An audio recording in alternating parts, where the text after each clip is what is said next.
ዛሬ ቅንድቦና ሽፋሽፍቶ እንዲያድግ የሚያደርጉ ተፈጥሯዊ የሆኑ ግብአቶች ምን እንደሆኑና እንዴት እንደምታዘጋጁት እንዲሁም እንዴት እንደምትጠቀሙበት ይዤላችሁ ቀርቤያለሁ። እስከ ቪዲዮ መጨረሻ አብራችሁኝ ቆዩ። በብዛት የቅንድባቸውን ውበትና የሽፋሽፍታቸውን ውበት ለመጠበቅ ብዙ ሴቶች ሲጨነቁና የውበት ሳሎን ውስጥ ረጅም ጊዜያቸውን ሲያሳልፉ ይስተዋላል። አሁን በቀላሉ በቤቶ ሆነው ማዘጋጀት የሚችሏቸውን ውህዶችና አጠቃቀማቸውን ነግራችኋለሁ። አንደኛ፣ አንድ ራስ ቀይ ሽንኩርትን በመፍጨት ውሃውን ማጥለልና የሽንኩርቱን ውሃ ከአንድ ማንኪያ ቫልዚን ጋር በማድረግ በእሳት ላይ አድርገው በደንብ ያዋህዱት። በመቀጠል ለብ ሲል ያውጡትና ሲረጋ ቫልዚኑን በማውጣት ቅንድቦንና ሽፋሽፍቶን ይቀቡት። ሁለተኛ፣ የተፈጨ ቀይ ሽንኩርትን፣ አንድ የሻይ ማንኪያ ኦሊቭ ኦይልን፣ ጥቂት ጠብታ የነጭ ሽንኩርት ዘይትን አንድ ላይ በማድረግ በደንብ ያዋህዱት። በመቀጠል ለ10 ደቂቃ ያክል በእሳት ላይ ያብስሉት። ከዛም ያጥልሉትና ሁልጊዜ ማታ ማታ ላይ ይቀቡት። ሶስተኛ፣ የቴምር ፍሬን እንደ ቡና በደንብ አድርገው ይቁሉት። በመቀጠል ይውቀጡት ወይም ይፍጩት። ከዛም ከተፈጨው የቴምር ፍሬ አንድ የሾርባ ማንኪያን ከአንድ ማንኪያ የኮኮናት ዘይትና ከአንድ ማንኪያ የወይራ ዘይት ጋር በደንብ አድርገው ያዋህዱት። በመቀጠል ከመተኛቶ በፊት ማታ ማታ ይቀቡትና ከ15 እስከ 20 ደቂቃ ያክል አቆይተው በውሃ ይታጠቡት። ይህንን ድርጊት በቀን በቀን ቢተገብሩት ጥሩ ለውጥን ያያሉ። ይህንን ውህድ ተቀብተው ወደ እሳት አካባቢ በፍጹም መቅረብ የለቦትም። እንዲሁም ፀሐይ ላይ አይሆኑ።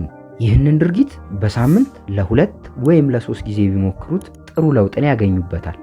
አራተኛ፣ የቴምር ፍሬን ያዘጋጁና የፍሬዋን ጫፍ ጥቁር እስክትሆን ድረስ በእሳት ያቃጥሏት። በመቀጠልም ጫፏ እስክትቀዘቅዝ ከጠበቁ በኋላ ቅንድቦና ሽፋሽፍቶ ላይ በደንብ አድርገው ይሹት። ይህ ቅንድቦና ሽፋሽፍቶ እንዲያድግ ትልቁን ሚና ይጫወታል።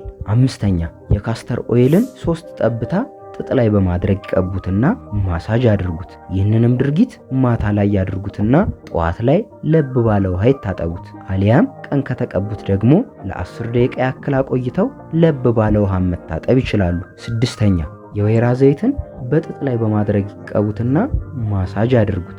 በመቀጠልም ለ10 ደቂቃ ያክል ያቆዩትና ለብ ባለ ውሃ ይታጠቡት። ሰባተኛ፣ የኮኮናት ዘይትን በጥጥ ላይ በማድረግ ይቀቡትና ማሳጅ አድርጉት። ከዛም ለ10 ደቂቃ ያክል አቆይተው ለብ ባለ ውሃ ይታጠቡት። ስምንተኛ፣ እሬትን ያዘጋጁና በእሬቱ ሽፋሽፍቶንና ቅንድቦን በመቀባት ለ10 ደቂቃ ያክል ያቆዩትና ለብ ባለ ውሃ ይታጠቡት። ዘጠነኛ፣ የእንቁላልን አስኳል ቢጫውን ክፍል በመቀባት ለ5 ደቂቃ ያክል ያቆዩትና በቀዝቃዛ ውሃ ይታጠቡት። አስረኛ፣ የአብሽ ፍሬን ፈጭተው ከውሃ ጋር በማዋሃድ ይቀቡትና ለ10 ደቂቃ ያክል አቆይተው ለብ ባለ ውሃ ይታጠቡት። 11ኛ፣ አንድ ማንኪያ የአልመንድ ኦይልን ከአንድ ማንኪያ ካስተር ኦይልና ከአንድ ማንኪያ የቫይታሚን ኢ ዘይት ጋር አንድ ላይ በማድረግ ያዋሃዱትና ይቀቡት። ከዚያም ለ10 ደቂቃ ያክል አቆይተው ለብ ባለ ውሃ ይታጠቡት።